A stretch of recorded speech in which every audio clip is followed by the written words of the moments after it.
So, you probably saw the title of this video, and now you're wondering, why would someone go out of their way to make such a bold claim? Well, let me make this clear. This statement doesn't apply to everyone, so if you're a responsible and loving pet owner, you're in the clear.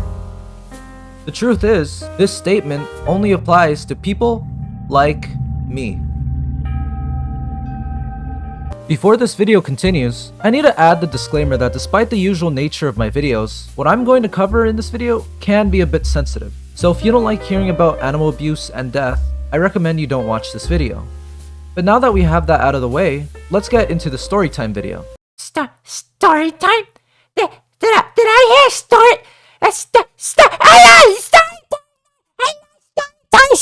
Owning a pet requires love, care, and a deep understanding of pet ownership in the first place.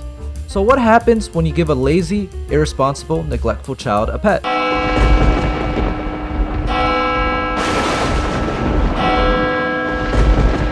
Owning a pet is no easy task, because of the amount of work it requires to ensure that your pet is alive and happy. But one thing I can't help but notice is that it's sort of a normal thing for parents to give their children random pets and expect them to be able to take care of those pets. I've had my fair share of hamsters, birds, turtles, dogs, cats, and other creatures as pets, and that's because my parents thought I was responsible enough to have them. And let me make it absolutely clear that I had no idea what I was doing. When I was about 2, my family had adopted a dog for the hell of it. I believe her name was Bodhi. Naturally, they didn't expect a 2-year-old to take responsibility for the poor thing. What I did like to do was play with her all the time. Apparently, I would play with her more than the toys I had, which led me to just mess with her all the time.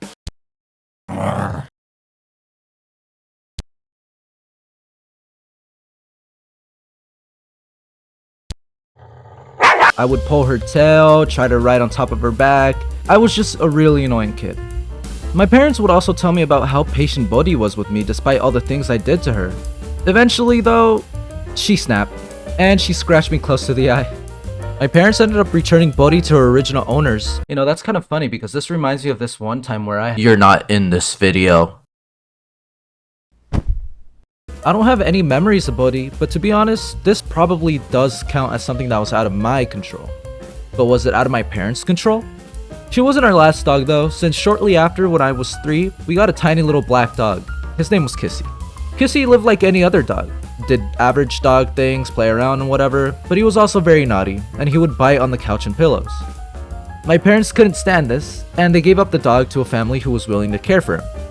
To me, this showed that my parents were either incapable of properly caring for a pet or unwilling to actually do what is required. But let me not point any fingers, because in the end, the apple doesn't fall far from the tree. When I was about to hit 4 years old, the day before my birthday, my entire family went to this lady's house who gave massages. This was to help with my father's back pain, which he had been dealing with for a while. As I was sitting in the living room, the lady mentioned something about having a bunch of chihuahuas outside the house. I looked outside the window, and surely enough, I saw the mother chihuahua carrying around its babies.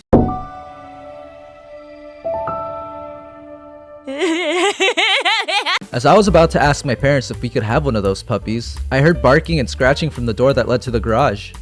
The lady told us that it was the father of the litter making all that noise. However, there was also a second chihuahua in there who was the oldest and only surviving chihuahua from their past litter. The lady then decided to let the young chihuahuas into the living room as she saw I was interested. The little smelly rat ran around in the living room, and I requested my parents in a sophisticated manner if we could. I fell on my knees and I begged and I cried to my parents, please, can we have him? I don't want a birthday party or gifts. My parents looked at each other and hesitated, as they were done with pets after the 2 failed attempts at having dogs. My parents told me that I would have to be responsible for him until he died. As an avid animal lover, it was easy to promise that I would be the most responsible pet owner ever.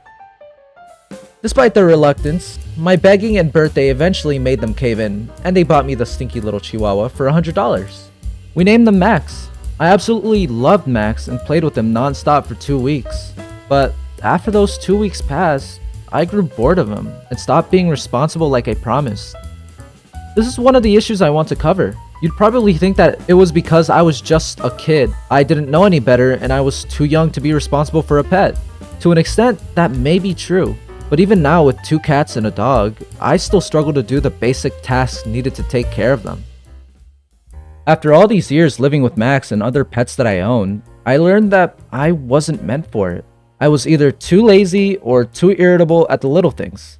We've given our pets the things they needed and never abused them physically, but my lack of care and attention caused my dog to live a boring, still life. I basically only offered the bare minimum. No real close connection, no playing, nothing. I know there are a lot of you animal lovers out there who will hear my stories in disdain. I also know that for you guys, it's crucial to give your pets all your love and attention. Even though I am aware of what I need to do to be a good owner, I mentally struggle with it due to how I am. I remember being obsessed with animals as a kid and despised injustices done to them. But even if you have a heart of gold and love animals with a passion, that doesn't mean you'd be a good pet owner. This is especially troublesome because of children who get pets all the time. I've owned 2 hamsters throughout my life, and they all died brutal deaths because I couldn't care for them properly. Because of this bare minimum, 2 hamsters we had cannibalized each other. I am aware that hamsters do commonly die. People tend to assume it's the hamster's fault. In reality, it was absolutely my fault that all my hamsters died horrible deaths. But it could also partially be my parents' fault for giving me all these pets when they knew I couldn't care for these poor things for shit. I could argue that I gained some experience through my mistakes, but I don't want to belittle a life, even one from a small little hamster.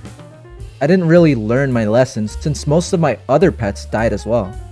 I might have displayed a heart of gold and wanted to be a zookeeper as a kid, but I can admit now that I wasn't made for this.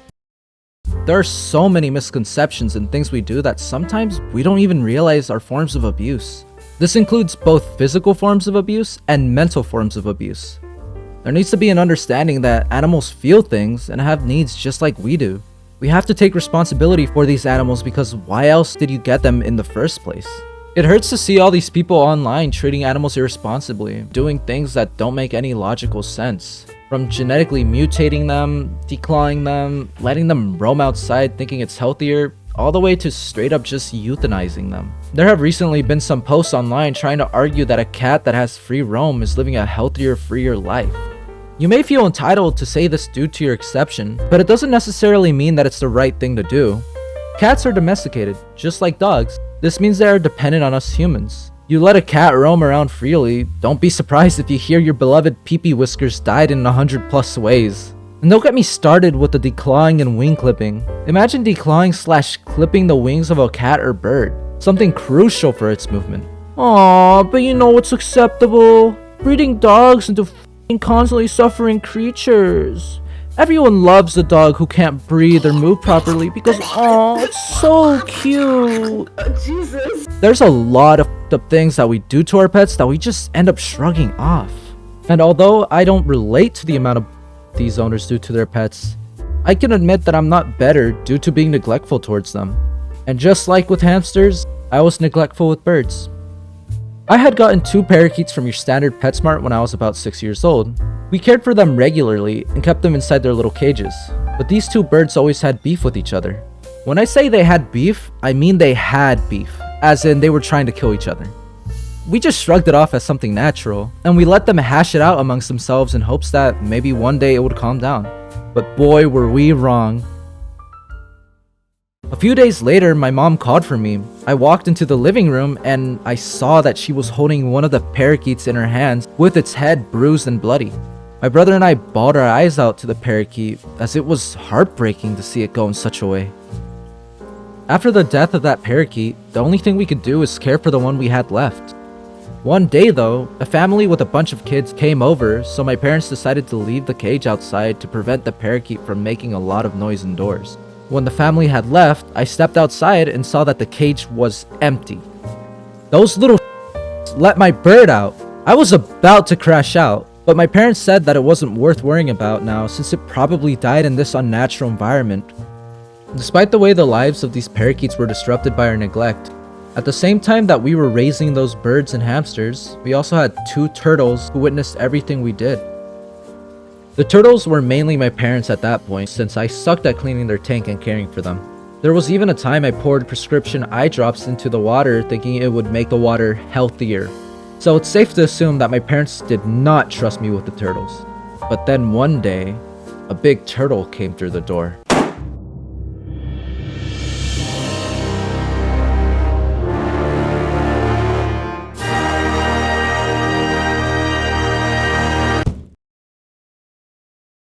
My mother had found some wild giant turtle somewhere nearby, and she decided to bring it into the house. This, of course, is insanely illegal, so do not do that. Bringing a wild animal into an environment it's not used to is not a good idea at all. Don't forget that a lot of exotic pet owners who own pets legally know what they're doing.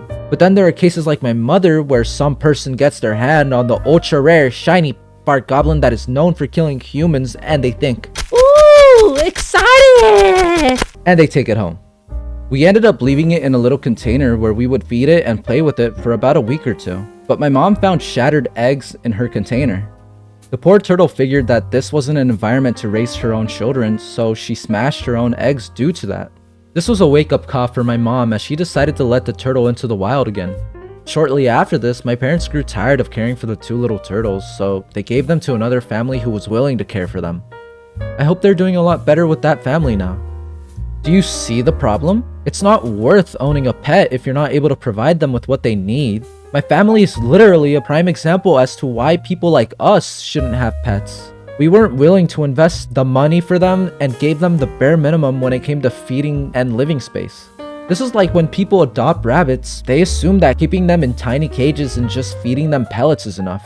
They require a lot more maintenance and actual vegetables rather than the standard rabbit pellet healthy non-GMO poop fart mixture. But hey, at least they look nice in that cage, huh? Nobody in my family was truly willing to commit fully to care for an animal, so in hindsight, it was worthless to still play with the idea of owning a pet if we were just gonna give it a miserable life and death. So all the pets we owned either tragically passed away or were given away. The only pet we ever had that actually lasted was my dog Max. It wasn't without its near life or death experiences though. When I was around 7 to 8, my parents were set on giving Max away to another family that had shown interest in him. Before giving him away, we had to go on a trip for a few days and we left Max with my cousin as she was up for the task to care for him. By the time we came back from the trip, I saw that she was crying and apologizing to my parents. I slowly walked over to her room, terrified to see what happened to my dog Max. When I finally managed to walk in, I saw he was on his side weak and wearing a bandage around his chest. Apparently, while we were gone, my cousin took him out for a walk, and a bigger dog came out of nowhere and attacked him. So we picked him up and just took him home. At this point, we were all sure he was going to die. So we told the family that was interested in him about the injury, and they instantly became uninterested in him. Because of the circumstances, my parents decided to take care of him in the final days. No matter what we did to try and stop the bleeding, the wound just didn't want to close. So a few days passed, and Max was just getting worse. But my dad noticed a weird little white thing lodged into his chest. My mom and dad realized it was a tooth from the dog that attacked him. My dad then pulled on the tooth and came right out. With a quick stream of blood, my parents bandaged him up, and in just a few days, Max was healthy and happy again. This, of course, is absolutely irresponsible, since you usually go to the vet for these sort of things. We didn't go to the vet originally, since my parents were sure he was going to die, and it would have been a quote-unquote waste of money. Funnily enough, the family that originally wanted him heard about the news and decided to ask if he was still for sale. We decided, after all this, we were going to keep him for good. Now, Max has been with us all these years in Florida, being an old fart while sleeping his problems away. But although I love and appreciate him, I can't help but feel sad and guilty that we never gave him a proper life. Sure, we fed him and took him out, but that's it. His entire life has been a perpetual cycle of the bare minimum. It had gotten to the point that when he started getting old and blind, I felt as if it would be better if he was just dead. I know that sounds incredibly morbid and very insensitive for the dog who we've loved for 16 years now, but I had been doing jack to care for him my entire life. Only my parents had been willing to do what I couldn't. My mom had even taken him to the vet to make sure he was doing fine as an old fart, while I was doing nothing and just being locked in my room. But something eye-opening happened. Max had been having issues with a rash, so my grandma brought a foreign drug that she argued would work for Max. So without my parents consulting me, they gave it to him without any proper education. Sure enough, it didn't hit well with him, and it instantly made him weak and was killing him. I was rightfully pissed after I looked into the drugs just to find out the amount given to him was crippling for his small size. I tried to convince my brother to help me take him to the vet, but they all argued against it, since they thought it would be better not to waste money. I sat there with my dog worried that he was going to die over something so avoidable. But eventually the next day came and Max was still partially affected by the drug, but he was doing fine. After this near-death experience and bawling my eyes out, I thought to myself, why do I feel bad? Maybe it would have been for the better if he died? Am I a bad owner? All these thoughts stem from my understanding of my own irresponsibility and neglectfulness. I felt like a bad owner who provided not even a bit of stimulation to the dog he begged to have all those years ago. My tiny rat never got what he deserved his entire life. I feel as if a lot of pet owners have gone through what I went through to an extent. I also bet that a lot of owners wondered if they did enough for their pets just like I did. It's just really such a perspective changing moment. The thing that makes thinking like this even more damning than it already is that regardless of if you're a good owner or not, no matter their age or health, they always seem to try and be happy. Ever since that fateful day, I made sure to give my stinky rat more attention and proper care from me, his owner, the one he's always deserved. He may be old now, and I may not be able to teach him any new tricks, but I have finally decided to be the responsible owner I should have been years ago. So what are you supposed to take from this video? Do I think that you should give up your pets if you are unwilling and unable to care for them like I did? Technically, I would say yes, but this is something you have to decide. Although I'm set on not having any pets in the future because I'm not made for it, this doesn't mean you can't improve. All we need is the understanding and reflection that we are capable of doing so much more for our pets. Although for some of you, the better option is to give your pet up or not get one at all. It's not too late to give your pet the life it truly deserves. It all depends on you.